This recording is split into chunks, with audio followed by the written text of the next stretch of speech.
और वहीं अमायरा केस में एक बार फिर से नीरजा मोदी स्कूल पर संकट के बादल गहरा चुके हैं। सीबीएसई पहले ही 9वीं से 12वीं तक की मान्यता स्कूल की रद्द कर चुकी है और अब पहली से 8वीं तक की मान्यता पर भी तलवार लटक चुकी है।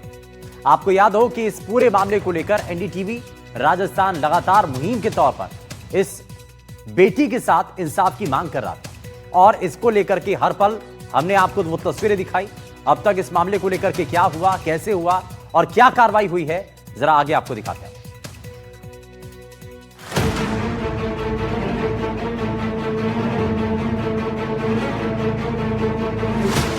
नीरजा मोदी पर फिर मंडराया खतरा।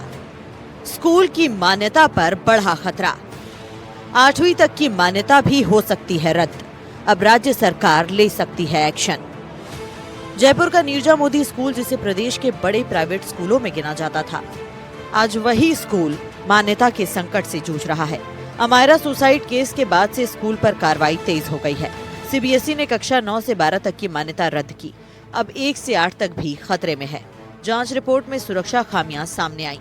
सरकार और पुलिस सख्त कदम उठाने की तैयारी में है।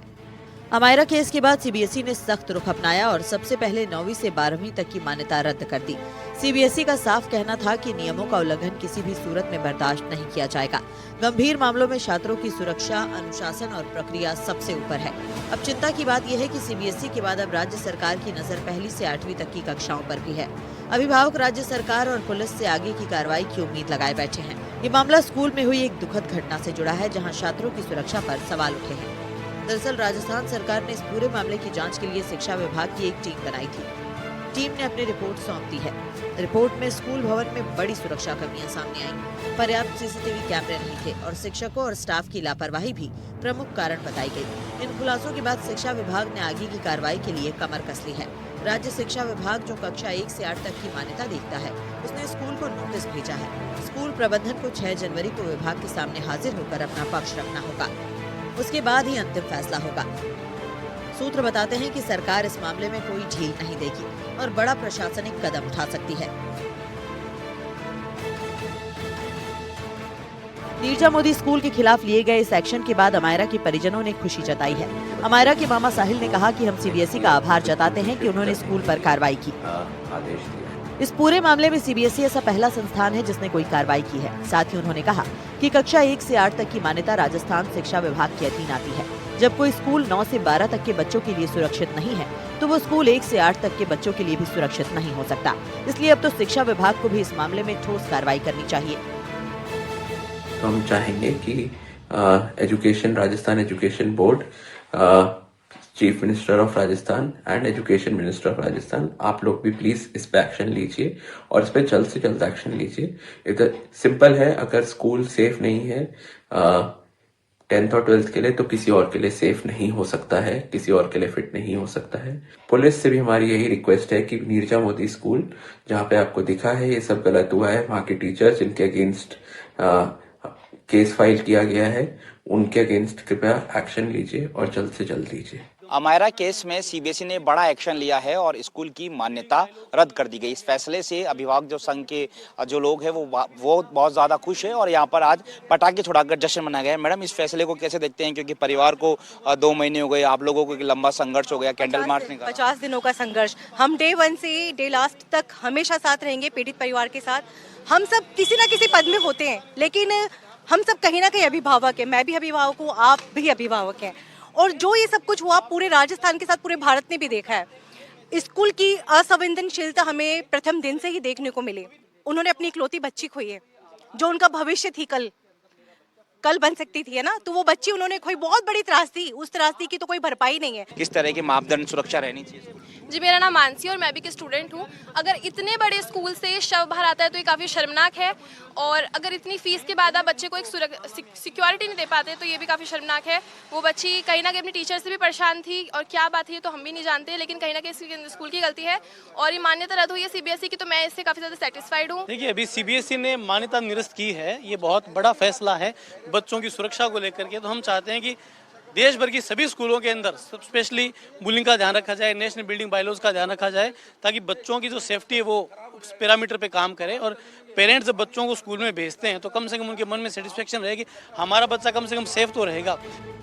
इससे पहले मामले में स्कूल ने 2 टीचर को नौकरी से निकाल दिया था। स्कूल ने कक्षा अध्यापिका और गणित की अध्यापिका को स्कूल से निकाला था।